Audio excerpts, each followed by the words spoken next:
خلق یو په یو دین روانو شیطان راغی روانیو که او دا خلقو مخالفتو که دا اللہ دا دینو یو طرف تا تابدار شو دا اللہ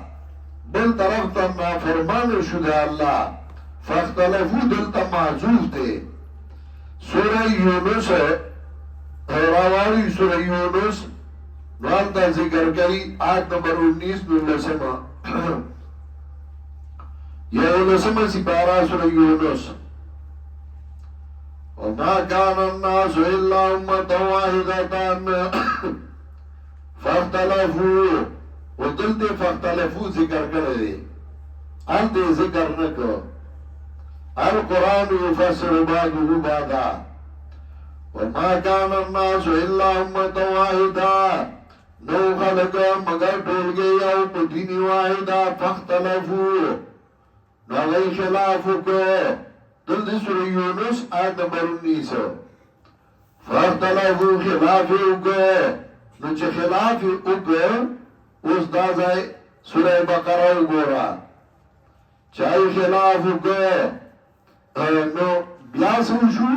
فباس اللہ نبینا مبشرین و منذرین نورانے گل اللہ انبیاء زیری ورگون کی ویر ورگون کی چاچ بخبر او من لاغلا بے زیر ورکو دا جنت چاپ او نمن لا اغبی یرو دا عذابنا وانزل محمد الكتاب بالحق راوی لے گا دا اسر کتاب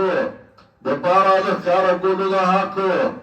دے پارا چه فیصلو کی بمیان دا خلقو کی پاگا سکی چه خلاف کرو دا بائی کی دا حق نا انبیاء دے لرا لے گریو چه اختلافی مسئلے بیان کی ومختلف فی او خلاف نو کرے بدی کے مگر آگا سانو چور کشے والتا کتاب استاغینا چرال دیت دلائل خلافی لگو بایم بینام دو وجد زدو دے نادنا خپلمی اس کے داک پرستو سرا زکا زدو ناد نیولیو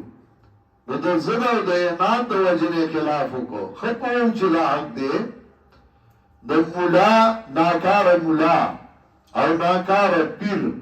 دا خلاف دا ضد دا وجه دا بغض او حسد دا وجه نئی شیطان و یوزل پا خر باند بار تارلیو یو خواب بو جائیوا بل خواب بو جائیوا ادھے میانس کے بگیا غوٹا ہی خوا او روانو مخلا والا سوکوارا لگو ورطوی سکے وی خرس لسامانو رما ناغو اتوی دی بوجائی کے سدی دی اوی کی ناغو اتوی دی کی مکر دے فریب دے چل والے مکر فریب دے یہ مکر فریب سو کلی ویاو دا خزیلی دلی پکاری گی دیگا دیر مکر آو چل والا ورزی خاون دیر زردو کا کئی حدیث کے رازی چه بے عقلی دی و آسا بلی لب راجل حاضر و خیار سرین عقل زر تختی دورا چل والا ورزی ویدی کے مکر فرید دے ویدی بلد ہو جائے کسی دی دام خرسلہ ویدی آو ویدی کسی دی ویدی کے فراد دے دوکا دا بیمانی دا ویدام سو کلی ویدانا سیاسی لیڈران علی دیگه دی سڑک با اللہ جوڑو ما لار با جوڑو ما پول با جوڑو ما پلار با پروسا کرنا بل کار مڑی ادے براشی کاکا سنگا دے تو تا یو خدری کالوشی شمر دی او تا زن خبرو لو ادے دا دوکی او بیمانی دا سیاسی لیڈران و عددی دا ملک بالسمیج دا سیاسی لیڈران دا لرشی چه دا ختم شي مل بسم شي از دی خود خپل سیاست چمکاولو لپاره هر څه کوي